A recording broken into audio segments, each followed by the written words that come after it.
David Thompson stepped through the glass doors of Atlanta's bustling airport, his leather briefcase in one hand, and his phone pressed against his ear with the other.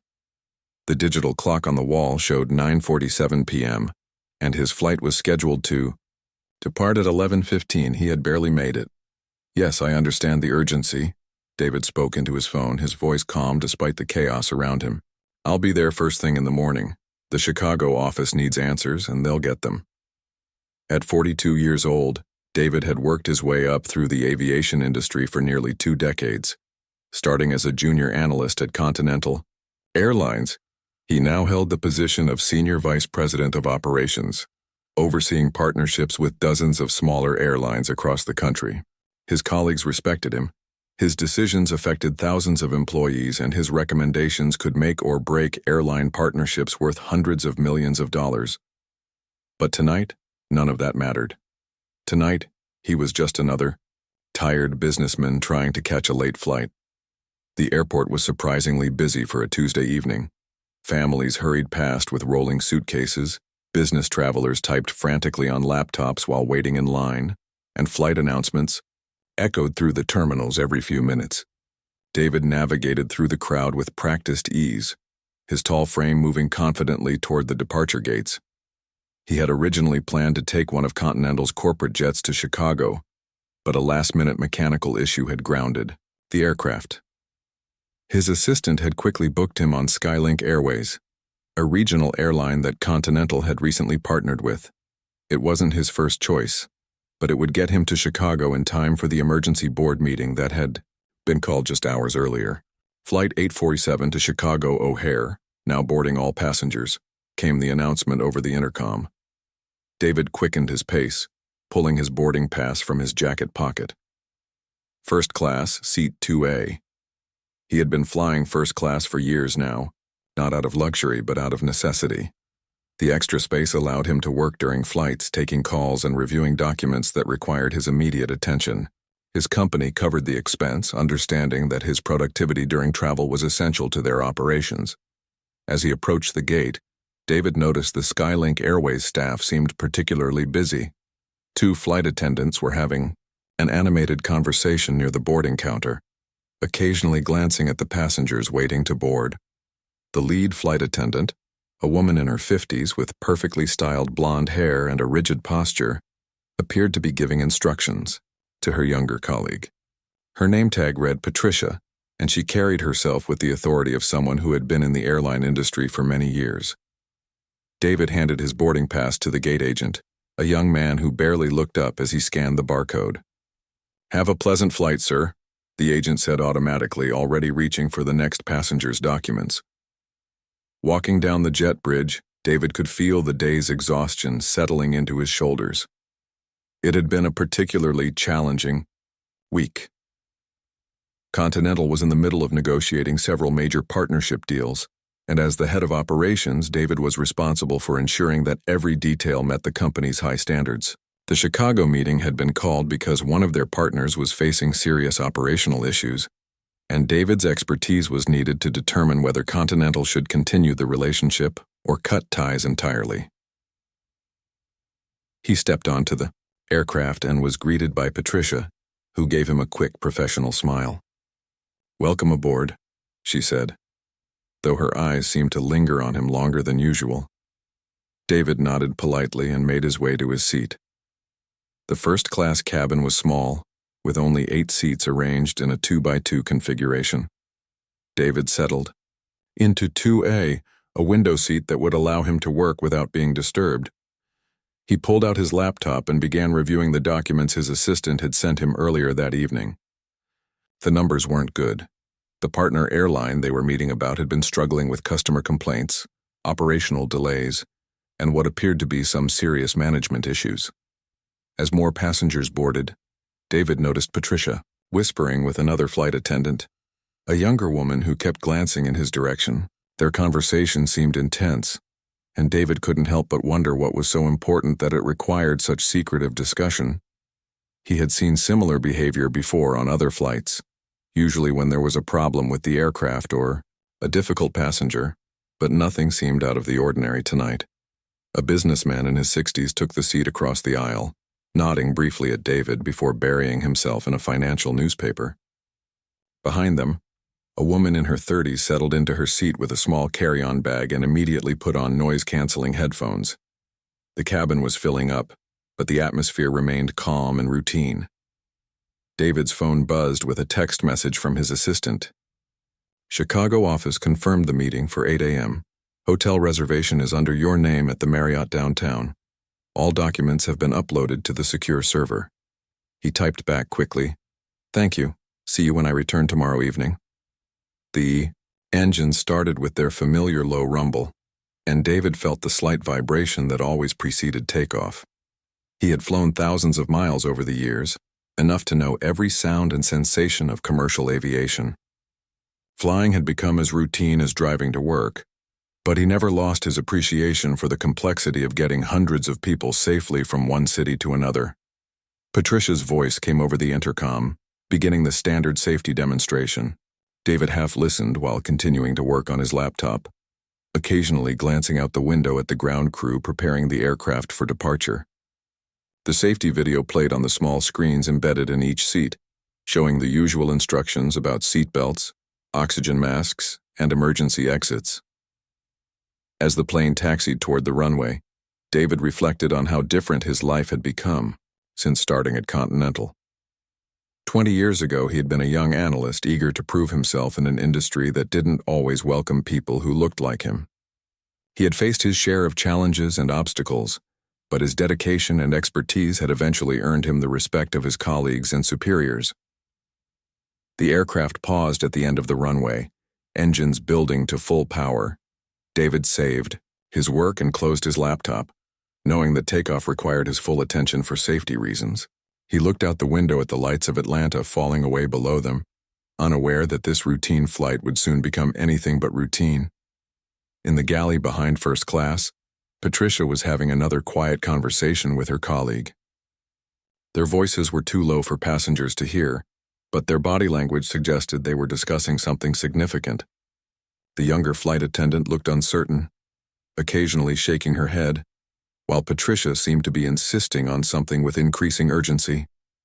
The plane leveled off at cruising altitude, and the seatbelt sign turned off with its characteristic chime. David reopened his laptop and returned to his work, completely focused on preparing for the morning meeting that would determine the future of a major business partnership. He had no idea that the real test of his career was about to begin, and it would have nothing to do with the documents on his screen. 20 minutes into the flight, David was deep in concentration, reviewing quarterly reports on his laptop screen. The cabin was quiet, except for the steady hum of the engines and the occasional rustle of passengers settling in for the 2-hour journey to Chicago. He had just opened a particularly important document about operational efficiency when he noticed someone standing beside his seat. "Excuse me, sir." The voice was polite but firm. David looked up to see Patricia, the lead flight attendant, standing in the aisle with a clipboard in her hands. Her smile seemed forced, and there was something in her eyes that made David immediately uncomfortable. "Yes?" David responded, closing his laptop slightly to give her his attention. "I'm afraid there's been a mistake with your seating assignment," Patricia said, her voice carrying just loud enough for nearby passengers to hear. "We need to have you move to a different seat." David felt a slight confusion wash over him. He had flown thousands of miles over the years, and seating mistakes were extremely rare, especially in first class where every seat was carefully tracked and assigned. He reached into his jacket pocket and pulled out his boarding pass, examining it carefully. "I don't understand," David said calmly. "My boarding pass clearly shows seat 2A, first class. Is there a problem with this particular seat?" Patricia's expression hardened slightly. She glanced at the boarding pass but barely looked at it before handing it back. "Sir, I'm going to need you to gather your belongings and move to coach. There's been an error in the booking system." The businessman across the aisle looked up from his newspaper, clearly listening to the conversation. The woman behind David had removed her headphones and was watching with obvious curiosity. David could feel the attention of other passengers, focusing on their exchange, and he began to feel a familiar knot forming in his stomach. "Ma'am, I purchased this ticket through my company's travel department," David explained, keeping his voice steady and professional. This is my assigned seat and I have all the proper documentation. Could you please explain what kind of error you're referring to? Patricia's colleague, the younger flight attendant David had noticed earlier, appeared at her side. She looked nervous, occasionally glancing between Patricia and David with an expression that suggested she wasn't entirely comfortable with the situation. "Sir, I don't think you understand," Patricia continued, her voice becoming more assertive.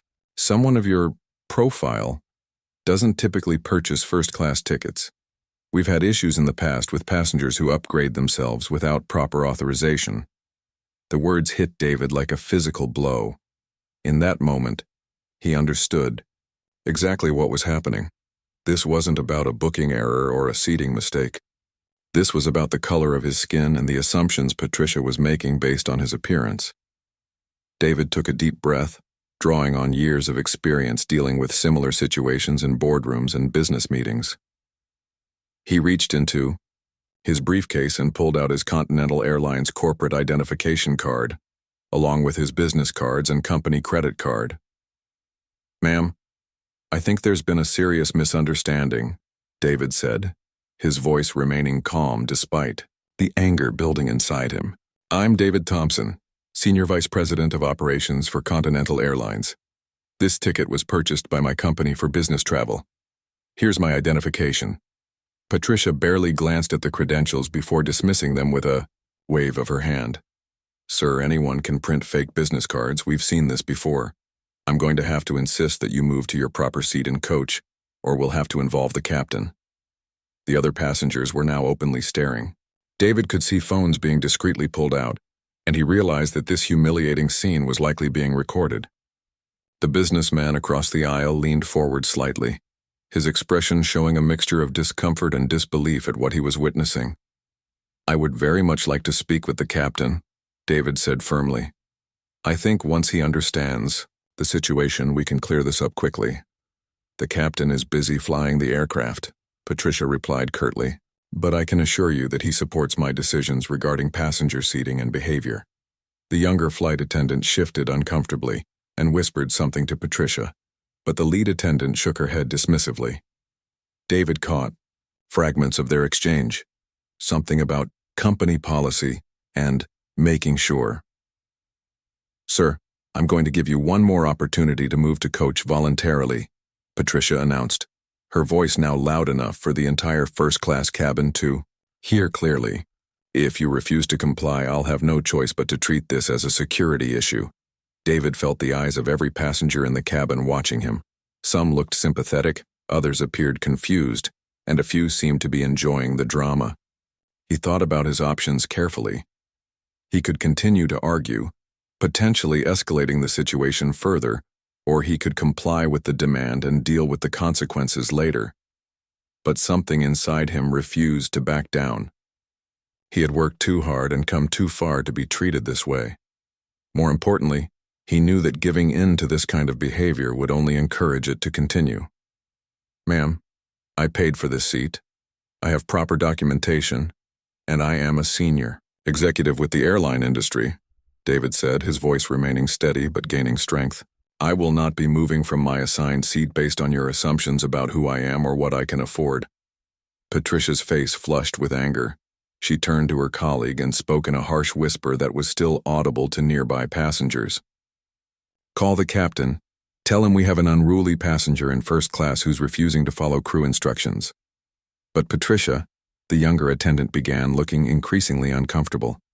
"Maybe we should just do what I told you," Patricia snapped, cutting her off. "And radio ahead to Chicago. We're going to need security to meet this aircraft." David felt his heart rate increase. The situation was spiraling beyond anything he had imagined when he boarded the plane just an hour earlier. He realized that Patricia was not going to back down, regardless of what evidence he provided or how calmly he presented his case. "Ma'am, before you contact the captain, I strongly suggest you reconsider your actions," David said, pulling out his phone. "I'm going to document everything that's happening here, and I think you should understand the potential consequences of what you're doing." "Sir, you need to put that phone away immediately," Patricia demanded. "Taking photographs or videos of Crew members without permission is against federal aviation regulations. David knew this wasn't entirely accurate, but he also understood that arguing about recording policies would only make the situation worse. However, he made sure to keep his phone visible and easily accessible. The captain's voice suddenly came over the intercom, addressing the entire cabin. "Ladies and gentlemen, we're experiencing a minor issue that requires the flight crew's attention. Please remain seated with your seatbelts fastened until further notice." Patricia smiled triumphantly and leaned closer to David. "Sir, the captain has been briefed on the situation. For the safety and comfort of all passengers, I'm going to have to ask you to wait in the galley area while we sort this out." "Wait in the galley?" David repeated, hardly believing what he was hearing. "You want me to stand in the kitchen area like I'm some kind of criminal?" "It's just temporary," Patricia said, though her tone suggested it was anything but optional. "Just until we can get this seating situation resolved." David looked around the cabin one more time. Every passenger was watching. Phones were definitely recording, and he could see the mixture of shock, embarrassment, and anger on their faces. Some were shaking their heads in disbelief, while others seemed frozen by the uncomfortable scene playing out before them. He realized that Patricia had no intention of resolving anything. She had made her decision based on her prejudices, and she was going to follow through regardless of the evidence or the consequences. But David also knew something that Patricia didn't know, something that would change everything in the very near future. Standing in the cramped galley area felt like being trapped in a closet. David could barely move without bumping into the coffee makers, food storage compartments, or the narrow counter space where flight attendants prepared meals. The overhead compartments pressed down on him, making the small space feel even more confining. Through the thin curtain separating the galley from the passenger cabin, he could hear whispered conversations and knew that everyone was talking about what had just happened. The younger flight attendant, whose name tag read Jennifer, kept glancing at him with obvious discomfort. She busied herself with unnecessary tasks, rearranging already organized supplies and checking equipment that clearly didn't need checking. Every few minutes she would look at David as if she wanted to say something, but each time Patricia would appear and Jennifer would quickly look away. "This is completely unacceptable," David said quietly to Jennifer during one of Patricia's absences. "I hope you understand that what's happening here is wrong." Jennifer nodded slightly, but didn't respond. Her hands were shaking as she organized plastic cups, and David could see that she was genuinely distressed by the situation. It was clear that she disagreed with Patricia's actions but felt powerless to speak up against her supervisor. Patricia returned to the galley with a satisfied expression on her face. She had been making rounds through the cabin, probably trying to manage the situation and keep passengers calm. But David could tell from the muffled conversations and occasional, louder voices that her efforts weren't entirely successful. "The captain will be making a decision shortly," Patricia announced to David, her tone suggesting that she expected this decision to go in her favor. "In the meantime, you'll need to remain here." David pulled out his phone, making sure to keep it visible. "I'm going to contact my company and let them know about this situation," he said calmly. "I already told you no phones," Patricia snapped, reaching for his device. "Actually, you told me I couldn't record crew members," David replied, pulling his phone back. "You said nothing about making calls to my employer about being detained against my will." Patricia's face reddened, but she didn't try to grab the phone again. Instead, she moved to the other side of the galley and picked up the aircraft's internal phone system. David assumed she was calling the captain again, but as he listened more carefully, he realized she was speaking to someone on the ground.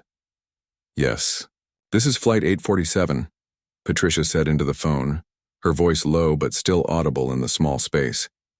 "We have a situation with a passenger who forced his way into first class with what appears to be fraudulent documentation." David's blood ran cold. He had expected Patricia to be stubborn and unreasonable, but he hadn't anticipated outright lies. She was actively fabricating a story that could have serious legal consequences for him. The passenger became aggressive. When confronted, Patricia continued, glancing at David to make sure he was listening.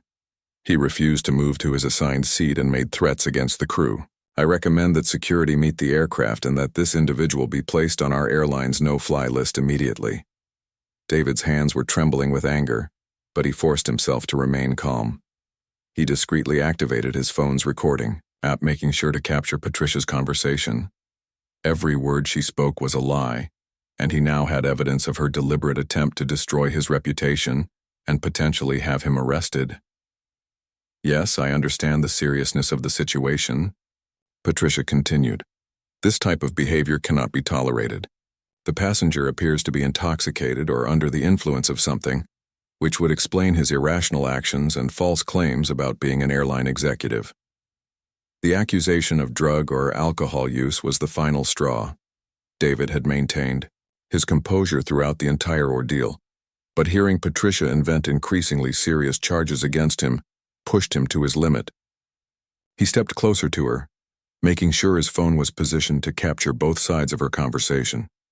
"Furthermore," Patricia said, her voice becoming more confident as she elaborated on her fictional account, "the passenger had multiple fake identification cards and business cards that he claimed proved his identity. This suggests he may be involved in some kind of identity theft or fraud scheme." Jennifer was now openly staring at Patricia with shock and disbelief.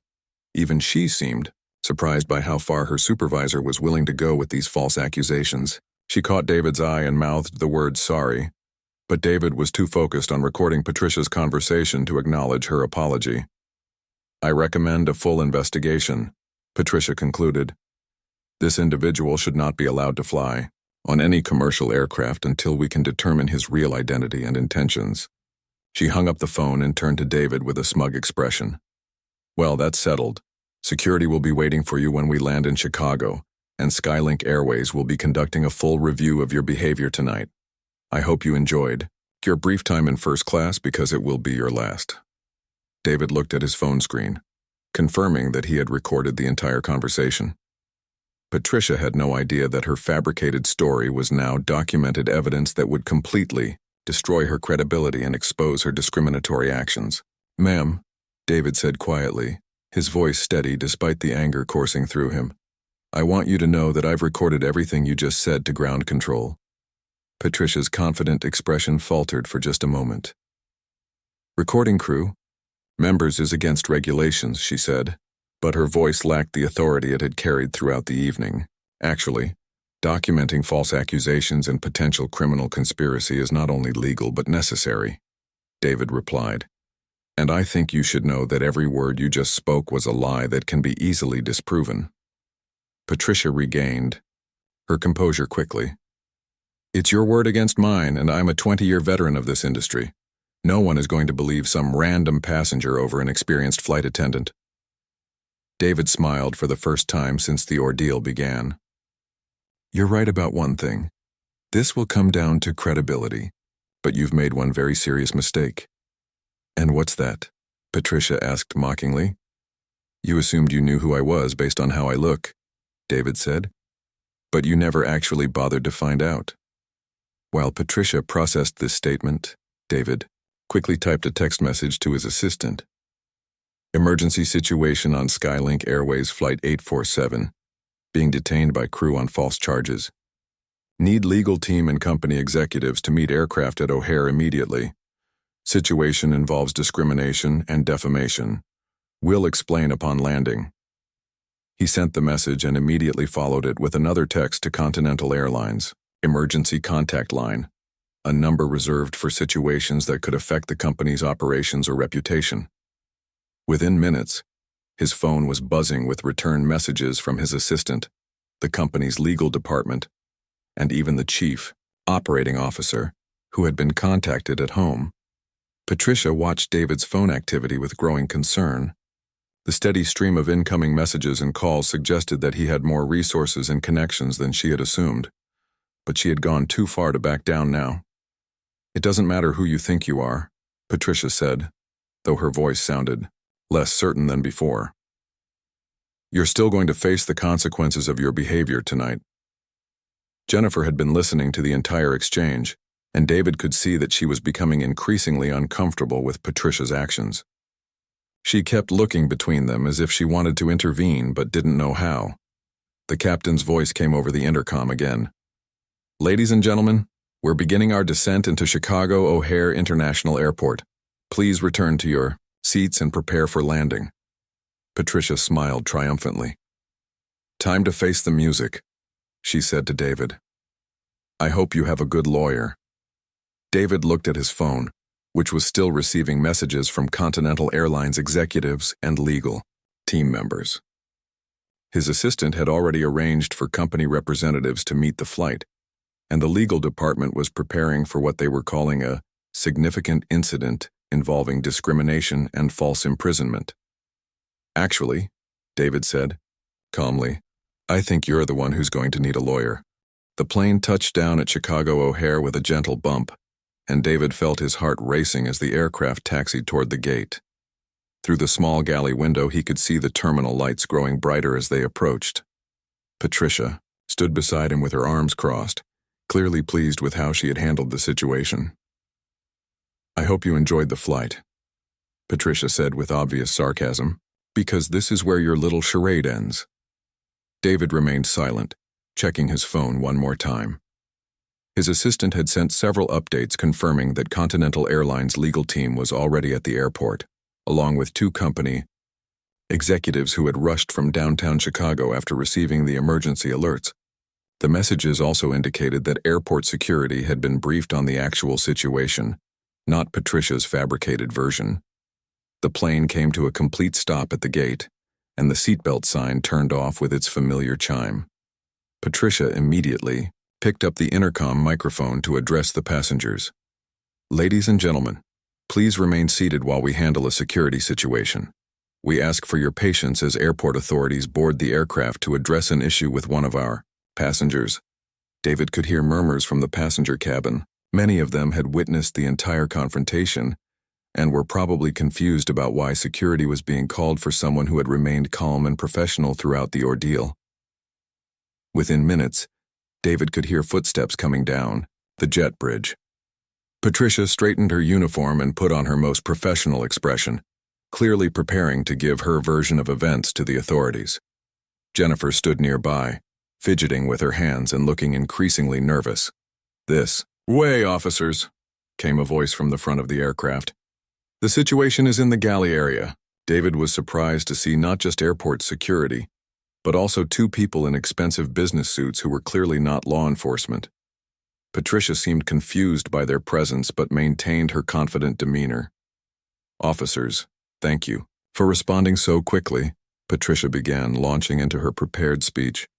We have a passenger who purchased a first-class ticket with what appeared to be fraudulent documentation. When confronted, he became aggressive and threatened the crew. He also made false claims about being an airline executive, which we determined to be completely fabricated. The lead security officer, a middle-aged man with gray hair and a patient expression, listened politely but didn't seem particularly interested in Patricia's account. Instead, he turned to one of the business-suited individuals. Ma'am, would you like to address this situation? The officer asked. The woman in the business suit stepped forward. She was in her 40s, impeccably dressed, and carried herself with the authority of someone accustomed to handling serious corporate matters. I'm Rebecca Martinez, Senior Legal Counsel for Continental Airlines, she announced, her voice carrying throughout the small galley area. We're here because one of our executives contacted us about a serious incident involving discrimination and false imprisonment aboard this aircraft. Patricia's confident expression began to crack. I'm sorry. What? Continental Airlines? But this is a Skylink Airways flight. That's correct, Rebecca replied calmly. Skylink Airways operates as a partner carrier under contract with Continental Airlines. We oversee their operations, and any serious incidents involving discrimination or passenger mistreatment fall under our jurisdiction. The second business-suited individual stepped forward. He was a tall man in his 50s with silver hair and the bearing of a senior executive. I'm Robert Chen, Continental Airlines Chief Operating Officer, he said. We received an emergency alert from one of our senior vice presidents about being unlawfully detained and falsely accused by Skylink Airways crew members. Patricia looked confused and slightly panicked. Senior vice president? But that's impossible. This passenger was trying to use fake credentials to— Ma'am, David interrupted gently, stepping forward for the first time since the authorities had boarded. I think it's time we cleared up this misunderstanding. David reached into his briefcase and pulled out a leather portfolio containing his official Continental Airlines identification, corporate credentials, and business cards. But more importantly, he handed Rebecca Martinez a copy of his recorded conversation, capturing Patricia's fabricated report to ground control. "Rebecca, I believe you'll find this recording particularly interesting," David said. "It documents the false accusations made against me, including claims that I was intoxicated, involved in identity theft, and should be placed on a no-fly list." Rebecca connected David's phone to a small portable speaker and played back Patricia's conversation with ground control. As her voice filled the galley area, describing David as aggressive, intoxicated, and potentially criminal, Patricia's face went completely pale. "That's not... I was just..." Patricia stammered, but Robert Chen held up his hand to silence her. "Ma'am, are you telling us that you made false reports to airport security about a Continental Airlines senior vice president?" Robert asked, his voice deadly serious. The security officer looked at Patricia with new interest. "Ma'am, filing false reports with airport security is a federal offense. Are you saying this recording doesn't accurately represent your communication with ground control?" Patricia looked around desperately, as if searching for an escape route. Jennifer, who had been silent throughout the confrontation, finally spoke. Patricia, maybe we should just apologize and..." she began. But Patricia cut her off sharply. "Don't say another word," Patricia snapped at her colleague. Then, turning back to the group, she tried to regain her composure. "Look, there was obviously a misunderstanding. The passenger didn't clearly identify himself, and I was following standard security protocols." David pulled out his phone and showed the group his text message history from earlier in the evening. "Actually, I presented my Continental Airlines, corporate ID, my business cards, and my company credit card within the first 5 minutes of our conversation. The crew member chose to dismiss all of this documentation without proper examination." Rebecca Martinez reviewed the evidence quickly, her expression growing more serious with each piece of information. "Mr. Thompson, can you walk us through exactly what happened from the moment you boarded this aircraft?" David provided a calm, detailed account of the evening's events, from Patricia's initial demand that he move to coach, through his confinement in the galley, to the fabricated report she made to ground control. Throughout his explanation, Patricia's face grew increasingly red, and she occasionally tried to interrupt with her own version of events. "The recording speaks for itself," Robert Chen said after David finished his account. "Ms." He looked at Patricia's name tag. "Ms. Wells, you made serious false accusations against a Continental Airlines executive, including claims of criminal behavior that were completely fabricated. The captain of the aircraft finally appeared in the galley area, having been summoned by the commotion. He was a man in his 50s with the tired expression of someone who had been hoping to finish a routine flight without incident. "What's the situation here?" the captain asked, looking around at the crowded galley. "Captain Morrison," Patricia said quickly, "I briefed you earlier about the unruly passenger situation. This is exactly what I told you about." Captain Morrison looked at David, then at the Continental Airlines executives, then back at Patricia. "Patricia, you told me we had a passenger who was being disruptive and refusing to follow crew instructions. You didn't mention anything about Continental Airlines executives or corporate identification." "Because he didn't provide proper identification," Patricia protested. "Anyone can print fake business cards." Rebecca Martinez held up David's corporate credentials. "Captain, these are official Continental Airlines executive identification cards with security features that cannot be duplicated. Did your crew member examine these documents before dismissing them as fraudulent?" Captain Morrison took the credentials and examined them carefully. His expression grew increasingly uncomfortable as he realized the severity of the situation. "Patricia, did you actually look at these documents?" Patricia's silence was answer enough. Robert Chen stepped forward. "Captain Morrison, I need you to understand the gravity of this situation. Your crew member not only discriminated against one of our senior executives but also filed false reports with airport security that could have resulted in his arrest on fabricated charges." The security officer, who had been quietly observing, The entire exchange finally spoke up. "Mr. Thompson, would you like to file formal charges against the crew member for filing a false report?" David looked at Patricia, who was now visibly shaking. For a moment, he considered the power he held in this situation.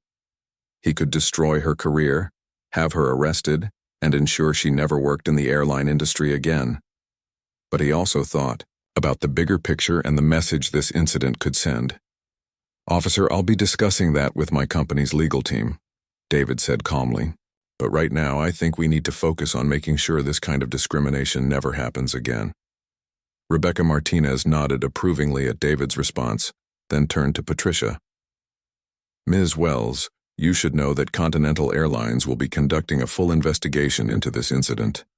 The next morning, David sat in the conference room at Continental Airlines' Chicago headquarters, surrounded by executives, lawyers, and senior managers. The emergency board meeting he had originally come to attend seemed trivial compared to what had unfolded on Flight 847. His phone had been ringing constantly since 6 a.m., with calls from news outlets, aviation industry publications, and even some passengers from the flight who wanted to share their recorded videos of the incident. "David, we need to discuss our response strategy," said Rebecca Martinez, spreading several documents across the conference table. "The story broke on social media around midnight, and it's gaining momentum quickly. We have passengers posting videos, and the aviation industry is watching how we handle this." Robert Chen, the chief operating officer, looked exhausted. He had been up most of the night coordinating with the legal team and preparing for the fallout. "We've already begun the process of terminating our partnership with Skylink Airways. The discrimination incident is bad enough, but the false reporting to security crossed a line we can't ignore." David nodded, though he felt no satisfaction in the decision. "What about the crew members involved?" "Patricia Wells was terminated immediately," Rebecca reported. "Captain Morrison is facing a formal review for failing to properly investigate the situation before supporting his crew members' false accusations.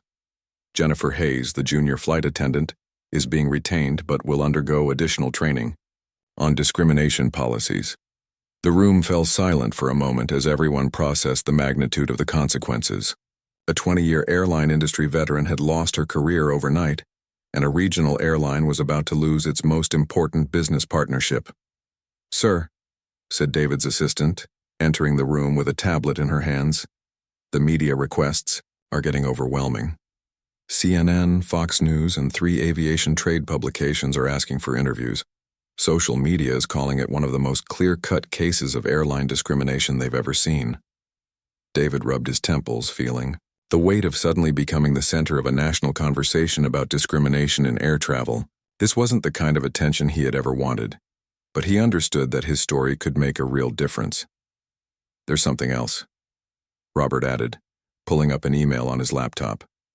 Skylink Airways CEO called an emergency meeting with their board of directors this morning. "According to our contacts, they're facing a potential bankruptcy situation. We represented about 60% of their total revenue through our partnership agreement." The reality of the situation was staggering. One flight attendant's discriminatory actions had set in motion events that would affect hundreds of employees and thousands of passengers who relied on Skylink Airways for transportation. "What's the timeline looking like?" David asked. Rebecca consulted her notes. "The partnership termination becomes effective in 30 days as required by our contract. Skylink Airways is scrambling to find replacement partners, but their reputation has taken a serious hit. Other major airlines are hesitant to associate with them right now." David's phone buzzed with a text message from his daughter, who was a senior in college. "Dad, you're trending on Twitter. I'm proud of you for standing up, but are you okay?" The personal impact of the situation was something David hadn't fully considered. His family, friends, and colleagues would all be affected by the media attention and public scrutiny that came with being at the center of such a high-profile incident. "David, we need to talk about your role moving forward," Robert said gently. "The board has discussed this, and we'd like to offer you a promotion to Executive Vice President of Operations and Diversity Initiatives. We want you to lead industry-wide changes to prevent incidents like this from happening again." The offer was generous and meaningful, but David needed time to process everything that had happened.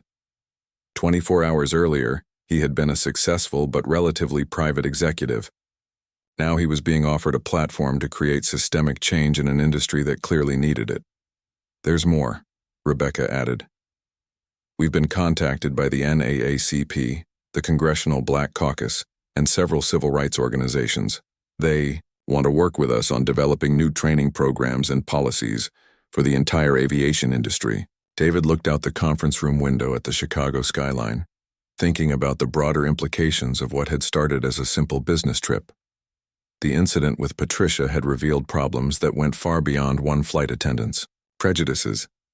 "What about Patricia herself?" David asked. "Has anyone heard from her?" Robert nodded grimly. "Her attorney contacted us this morning. She's facing potential federal charges for filing false reports with airport security. The FBI is investigating whether her actions constitute a hate crime under federal aviation laws." David felt a complex mix of emotions. Part of him believed that Patricia deserved to face consequences for her actions, but another part of him recognized that she was a product of systemic problems that had allowed her prejudices to go unchecked for 20 years.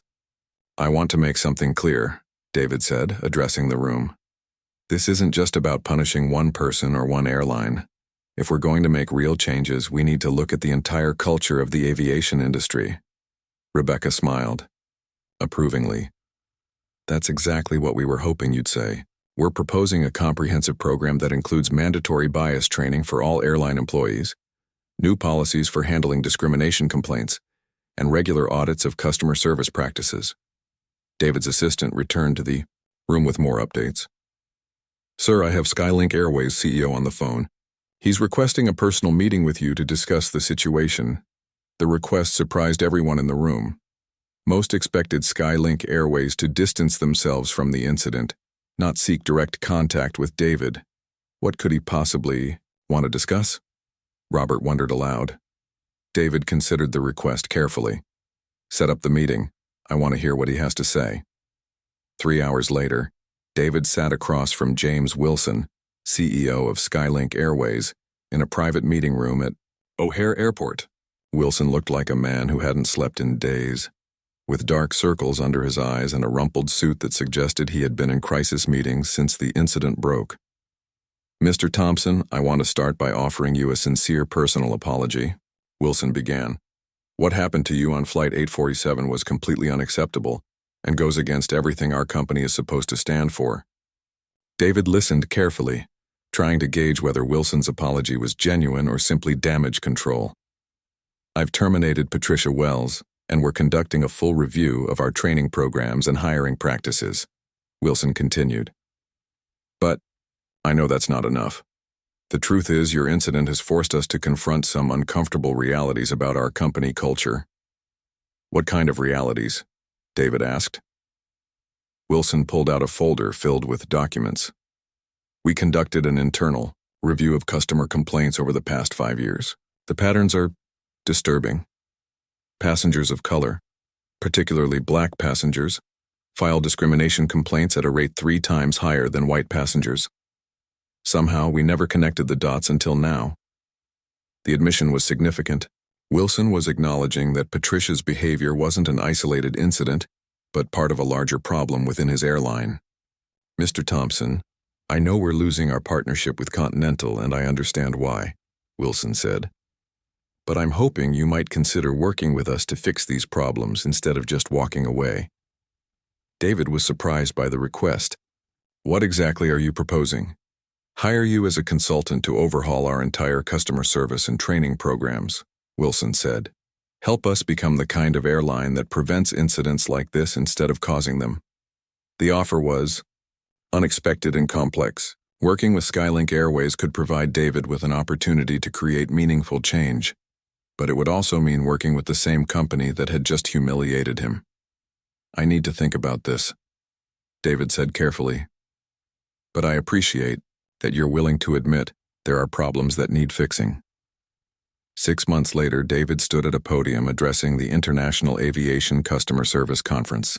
His keynote speech about dignity, respect, and equality in air travel had drawn airline executives from around the world. Change doesn't happen overnight, David told the audience.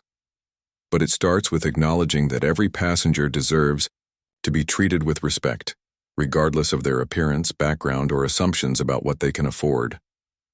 In the audience, Jennifer Hayes, the former Skylink Airways flight attendant, listened intently. She had become one of David's most effective advocates, using her experience from Flight 847 to train airline employees about the real-world consequences of discrimination. Patricia Wells had avoided federal charges by agreeing to community service and participating in sensitivity training programs. She had also written a public letter of apology that became part of David's diversity training curriculum. Skylink Airways had indeed filed for bankruptcy, but a new company had emerged from its restructuring with David as a board member and chief diversity officer. The airline, now called Horizon Airways, had become a model for inclusive customer service in the aviation industry.